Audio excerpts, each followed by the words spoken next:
প্রিয় দর্শক, তো আমি যে খালটি আপনাদেরকে দেখাচ্ছি, এই যে একটি খাল খাল না মানে নদী, তিতাস নদীর একটি শাখা।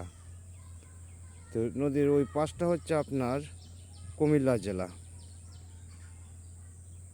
আর আমি যেই পাশে দাঁড়িয়ে আছি এই যে এই পাশটা হচ্ছে আপনার বিবাড়িয়া জেলা।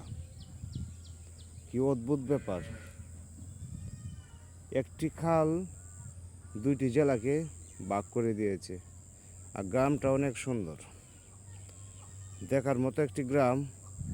এই যে অনেক বড় একটি হাওর।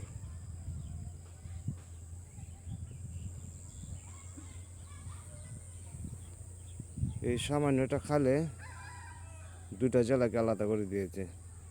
আমি যেই পাশে দাঁড়িয়ে আছি বিবাড়িয়া জেলা, আর খালের এই পাটটা হচ্ছে কুমিল্লা জেলা।